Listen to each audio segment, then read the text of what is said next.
teman-teman semuanya, kembali lagi di channel saya Rizda Lestari. Di video kali ini saya akan membahas tentang perjuangan bangsa Indonesia menuju kemerdekaan. Sebelum kita ke materi, jangan lupa untuk subscribe, like, comment, dan share ya. Yuk kita simak videonya. Baik, di sini ada materi pertamanya yaitu penjajahan di Indonesia dan akibatnya. Teman-teman ada yang tahu definisi penjajahan itu apa? Ya, penjajahan itu adalah penguasaan suatu negara terhadap negara lain. Penjajahan akan berdampak negatif terhadap kehidupan masyarakat suatu negara dalam segala aspek kehidupan, baik itu aspek politik, ekonomi, agama, sosial budaya, terutama kemanusiaan. Nah, di sini nih yang kita ketahui, bagi bangsa Indonesia, penjajahan merupakan pengalaman sejarah yang sangat pahit. Oleh karena itu, silih berganti, Indonesia banyak dijajah oleh bangsa asing. Negara yang pernah menjajah Indonesia yaitu Portugis pada tahun 1509 sampai 1595. Kemudian Spanyol dari 1521 sampai 1692. Belanda pada tahun 1602 sampai 1942. Kemudian Prancis dari 1806 sampai 1811. Dan Inggris dari 1811 sampai 1816. Dan yang terakhir ada Jepang dari 1942 sampai 1945. Bisa kita lihat, negara yang paling lama menjajah Indonesia adalah negara Belanda, yaitu sekitar 3,5 abad. Adapun faktor-faktor kedatangan bangsa Barat ke Nusantara, faktor tersebut terbagi menjadi dua, yaitu faktor eksternal dan internal. Faktor eksternal terdiri dari berkembangnya kepercayaan yang dilahirkan dari ajaran Kopernikus bahwa dunia ini bulat. Yang kedua, adanya Renaissance di Eropa yang ditandai dengan munculnya kebebasan bagi setiap orang untuk berkreasi. Yang ketiga, munculnya Islam sebagai kekuatan baru di wilayah Timur Tengah. Yang keempat, penjelajahan mereka ke timur dilandasi oleh semangat reconquista, yaitu perang salib dengan tujuan menaklukkan orang-orang Islam. Yang terakhir, adanya perjanjian Tordesillas yang ditandatangani 7 Juni 1994. Berikutnya faktor internal yang terdiri dari terjadinya kontak hubungan pedagang antara penduduk pribumi dan orang asing. Yang kedua, penduduk Nusantara termaksud Indonesia adalah penghasil rempah-rempah yang sangat diperlukan oleh orang-orang Barat. Yang terakhir, kondisi penduduk Nusantara masih berupa kerajaan-kerajaan kecil yang sangat rentan dengan persaingan untuk diantara mereka terjadi ambisi untuk saling menaklukkan. Selanjutnya ada kedatangan bangsa-bangsa asing ke Indonesia. Yang pertama ada masuknya bangsa Portugis ke Indonesia. Melalui penjelajahan samudra, bangsa Portugis telah berhasil mencapai Kalikut India pada tahun 1498. Kemudian bangsa Portugis berhasil mendirikan kantor dagangnya di Goa pada tahun 1509. Dan pada tahun 1511, di bawah pimpinan de Albuquerque, Portugis berhasil menguasai Malaka. Kedua, masuknya bangsa Spanyol ke Indonesia. Ekspedisi bangsa Spanyol di bawah pimpinan Sebastian de Elcano melanjutkan usahanya untuk menemukan daerah asal rempah-rempah dengan melewati kepulauan Cayagan dan Mindanao. Akhirnya sampai di Maluku pada tahun 1521. Kedatangan Spanyol pun diterima baik oleh Sultan Tidore. Yang ketiga, masuknya bangsa Belanda ke Indonesia. Bangsa Belanda menginjak kaki ke Indonesia sebenarnya terjadi 2 kali. Yang pertama, kedatangan rombongan Cornelis de Houtman pada tahun 1595.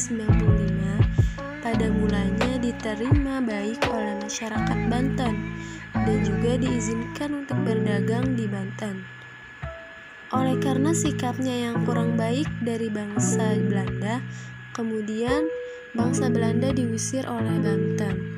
Dan yang kedua, rombongan dari negeri Belanda di bawah pimpinan Jacob van Eyck yang pada tahun 1598 dan pada tahun 1602 secara resmi terbentuklah Verenigde Oost-Indische Company atau yang disingkat dengan POC, yang berarti Perserikatan Dagang Hindia Timur. Sejak Belanda dikuasai oleh Prancis, Loos-Neveland merasa khawatirkan keberadaan Pulau Jawa yang merupakan jantung jajahan Belanda di Indonesia jatuh ke tangan Inggris. Oleh karena itu, Loos-Neveland segera mengirimkan seorang militer, Herman Willem Daendels, ke Indonesia sebagai gubernur jenderal. Yang kelima, masuknya bangsa Inggris ke Indonesia. Setelah James menyerah tanpa syarat kepada Inggris, Gubernur Jenderal East India Company, Lord Minto yang berkedudukan di India, kemudian mengangkat Thomas Stamford Raffles sebagai letnan gubernur, wakil gubernur untuk di Pulau Jawa. Dan dengan berakhirnya Perang Napoleon di Eropa, maka terjadi perubahan kembali mengenai status jajahan Indonesia, khususnya di Jawa. Namun dengan adanya Kongres Wina pada tahun 1815, pihak Inggris akhirnya mengembalikan Indonesia ke tangan Belanda. Dan yang terakhir, masuknya bangsa Jepang ke Indonesia. Mulai tahun 1942 sampai dengan 1945, Indonesia berada di bawah pendudukan Jepang. Masa pendudukan Jepang yang berlangsung kurang lebih dari 3,5 tahun.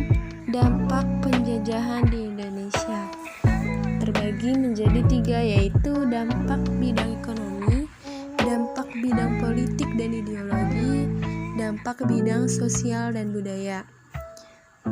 Pada dampak bidang ekonomi, kondisi perekonomian penduduk Nusantara sangat parah pada masa penjajahan, terutama sejak diberlakukannya sistem tanam paksa oleh pemerintah Hindia Belanda. Yang kedua, dampak bidang politik dan ideologi.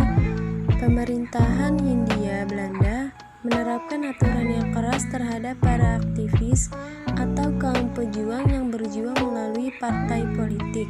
Dan yang terakhir, dampak bidang sosial budaya. Pemerintahan Hindia Belanda membagi 3 golongan masyarakat yang berdampak terhadap pengakuan hak dan kewajiban. Materi selanjutnya ada perjuangan bangsa Indonesia dan semangat kebangsaan menuju kemerdekaan.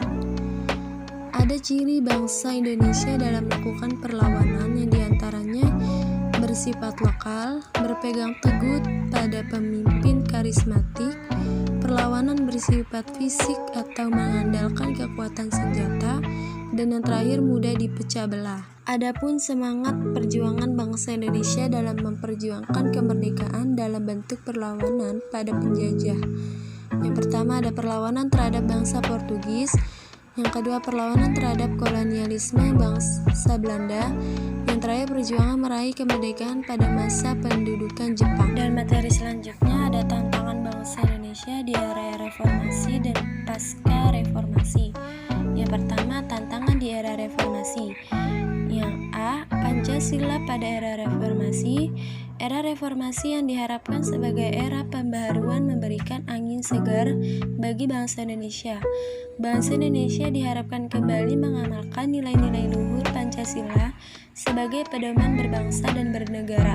Akan tetapi, faktanya justru pada era reformasi, bangsa Indonesia dirasakan semakin jauh dari nilai-nilai luhur Pancasila. Yang B, perkembangan pemikiran pendidikan Islam di era reformasi. Tonggak perkembangan pendidikan Islam pada era reformasi tidak dapat terlepas dari sejarah panjang Orde Baru.